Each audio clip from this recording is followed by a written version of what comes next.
मोहतरम सामीन, अस्सलामु अलैकुम वरहमतुल्लाहि वबरकातुहू। अल्लाह ताला फरमाते हैं, अल्लाहु खालिक़ु कुल्लि शैइन व हुवा अला कुल्लि शैइन वकील। अल्लाह हर चीज का पैदा करने वाला है और वही हर चीज पर कुदरत रखने वाला है। अल्लाहुल्लज़ी ख़लक़स-समावाति वल-अर्ज़ वमा बैनहुमा फ़ी सित्तति अय्याम सुम्मा इस्तवा अलल अर्श। अल्लाह ताला वो है जिसने आसमानों, जमीन और उनके दरमियान की सब चीजों को 6 दिन में पैदा कर दिया, फिर अर्श पर जलवा फरमा हुआ। मजीद अल्लाह ताला सूरतुल हदीद आयत 4 में फरमाते हैं, वही है जिसने आसमानों और जमीन को 6 दिन में पैदा किया, फिर अर्श पर जलवा फरमा हुआ। वो खूब जानता है उस चीज को जो जमीन में जाए और जो उससे निकले और जो आसमान से नीचे आए और जो कुछ उसमें चढ़कर जाए, और जहां कहीं तुम हो वो तुम्हारे साथ है और अल्लाह तुम्हारे आमाल को देख रहा है। इसी तरह अल्लाह ताला सूरह हूद आयत 7 में फरमाते हैं, और अल्लाह ही वो जात है जिसने 6 दिन में आसमानों और जमीन को पैदा फरमाया और उसका अर्श पानी पर था। इमाम अहमद बिन हम्बल रहमतुल्लाह अलैह ने अबू रजीन उकैली से बयान किया है, उन्होंने कहा, ऐ अल्लाह के रसूल सल्लल्लाहु अलैहि वसल्लम, आसमानों और जमीन को पैदा करने से पहले हमारा परवरदिगार कहां था? आपने फरमाया, अमा में था, यानी अल्लाह के सिवा कुछ भी न था। न उसके ऊपर हवा थी और न उसके नीचे हवा थी, मतलब ये कि कुछ न था। फिर उसने पानी पर अपना अर्श पैदा किया। गोया ये थी मखलूक की इब्तिदा। इमाम अहमद, इमाम तिरमिजी, इमाम अबू दाऊद और बहुत से दूसरे मुहद्दिसीन रहमहुमुल्लाह ने सैयदना उबादा बिन सामित रजी अल्लाह अन्हु की रिवायत बयान की है। वो कहते हैं, मैंने रसूल अकरम सल्लल्लाहु अलैहि वसल्लम को फरमाते हुए सुना।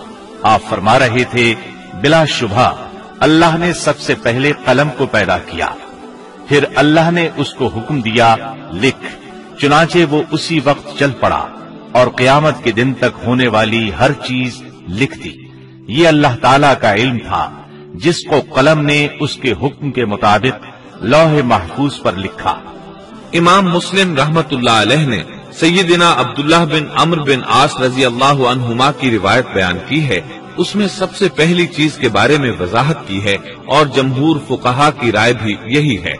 अब्दुल्लाह बिन अम्र रजी अल्लाह अन्हुमा बयान करते हैं, मैंने सुना आप फरमा रहे थे, अल्लाह ताला ने आसमानों जमीन की पैदाइश से 50,000 साल पहले तमाम मखलूकात की तकदीरें लिख दी और उस वक्त उसका अर्श पानी पर था। इस हदीस मुबारक से वाज़ेह हो गया कि सबसे पहले पानी और फिर पानी पर अर्श पैदा किया गया, फिर कलम की पैदाइश हुई, उसने तकदीर तहरीर की, फिर आसमान और जमीन की तख्लीक हुई। और जिस हदीस में आया है कि इब्तिदा में कलम को पैदा किया गया, उसका मतलब ये है कि इस जहान की मखलूकात में सबसे पहले इसका नंबर है, न कि बाकी तमाम जहानों की मखलूकात में पहला नंबर है। और इसका तज़किरा बुखारी शरीफ की इस हदीस में है। यमन से आए हुए एक वफ्द ने रसूलुल्लाह सल्लल्लाहु अलैहि वसल्लम से कहा, हम आपके पास दीन की समझ और इब्तिदाई खलक के बारे में पूछने के लिए आए हैं।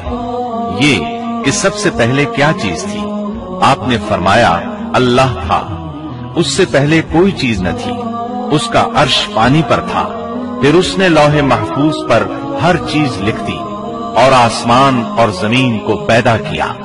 यानी इब्तिदा में पानी पर अर्श की तख्लीक हुई, फिर कलम की पैदाइश हुई, उसने सब कुछ लिख दिया। उलमाए किराम का बयान है, कलम के फौरन बाद लौहे महफूज को पैदा किया गया।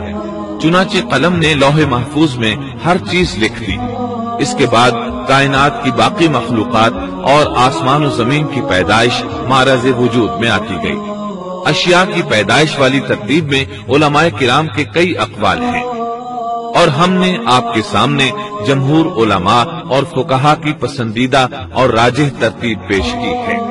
آسمان اور زمین کی مخلوقات کی ترتیب کیا ہے، اس بارے میں امام مسلم رحمت اللہ علیہ نے سیدنا ابو ہریرہ رضی اللہ عنہ کی روایت پیش کی ہے۔ وہ کہتے ہیں، نبی اکرم صلی اللہ علیہ وسلم نے میرا ہاتھ پکڑا اور فرمایا، اللہ تعالیٰ نے ہفتے کے دن مٹی کو پیدا کیا، اتوار کے دن زمین میں پہاڑ، پیر کے دن درخت، منگل کے دن تکالیف، مصائب، جراثیم اور بیماریاں، بدھ کے دن نور کو، جمعرات کے دن زمین میں چوپایوں کو پھیلا دیا، اور تمام مخلوقات میں جمعے کے دن کی آخری گھڑیوں یعنی عصر سے رات کے درمیان میں آدم علیہ السلام کو پیدا کیا۔ مطلب یہ کہ ابتدائے آفرینش میں جن مخلوقات کی تخلیق ہوئی ان میں سے آخری مخلوق انسان تھا۔ اس حدیث میں مختلف حالات کو نہایت وضاحت سے بیان کیا گیا ہے۔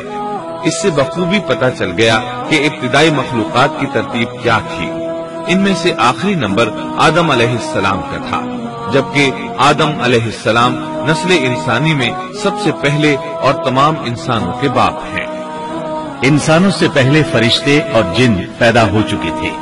صاحب عقل مخلوقات میں سب سے پہلا نمبر فرشتوں کا، دوسرا نمبر جنوں کا اور آخری نمبر انسانوں کا ہے۔ فرشتوں کا اصل ٹھکانہ آسمان ہے۔ اللہ تعالیٰ سورۃ الشورى آیت 5 میں فرماتے ہیں، قریب ہے کہ آسمان اپنے اوپر سے پھٹ پڑے اور تمام فرشتے اپنے رب کی تسبیح اور تحمید بیان کر رہے ہیں اور زمین والوں کے لیے استغفار کر رہے ہیں۔ خبردار، اللہ تعالیٰ معاف کرنے والا، رحمت کرنے والا ہے۔ مسلم شریف میں ہے، سیدہ عائشہ صدیقہ رضی اللہ عنہا سے روایت ہے کہ نبی اکرم صلی اللہ علیہ وسلم نے فرمایا، فرشتوں کو نور سے اور جنوں کو آگ سے پیدا کیا گیا، اور آدم کو اس چیز سے پیدا کیا گیا جو تمہارے لیے بیان کر دی گئی، یعنی مٹی سے۔ فرشتوں کی تخلیق کے بعد جنوں کو پیدا کیا گیا۔ جنوں کو بھی انسانوں سے پہلے پیدا کیا گیا تھا، جیسا کہ اللہ تعالیٰ سورۃ الحجر آیت 27 میں فرماتے ہیں، اور اس سے پہلے جنات کو ہم نے لو والی آگ سے پیدا کیا۔ جنات کے بارے میں بہت زیادہ آیات و احادیث موجود ہیں۔ اللہ تعالیٰ فرماتے ہیں، اور جنات کو آگ کے شعلے سے پیدا کیا گیا۔ مارج آگ کے بھڑکتے شعلے کے کنارے کو کہتے ہیں۔ گویا جنوں کو آگ کی جڑ سے نہیں بلکہ آگ کے شعلوں کے کنارے سے پیدا کیا گیا ہے۔ قرآن مجید میں اللہ تعالیٰ نے ابلیس شیطان کا قول نقل کیا ہے، تو نے مجھے آگ سے پیدا کیا۔ اسی طرح پہلے بھی بیان ہو چکا ہے کہ اللہ نے فرمایا، اور اس سے پہلے جنات کو ہم نے لو والی آگ سے پیدا کیا۔ یہ ہے جنات کی اصل اور بنیاد۔ ابلیس ملعون بھی جنات میں سے ہے، اور اس مسئلے میں کسی کو تردد اور شبہ نہیں ہونا چاہیے، اس لیے کہ قرآن مجید میں ہے، اور ابلیس جنوں میں سے تھا۔ مطلب یہ کہ وہ فرشتوں میں سے نہیں تھا۔ حسن بصری رحمت اللہ علیہ فرماتے ہیں، وہ پلک جھپکنے کے برابر بھی فرشتوں کی جنس میں داخل نہیں ہوا، اور نہ ہی وہ کبھی فرشتوں میں شمار ہوا ہے۔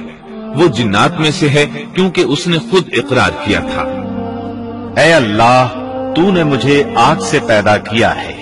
اگر یہ فرشتہ ہوتا تو اس وقت کہتا، اے اللہ، تو نے مجھے نور سے پیدا کیا ہے۔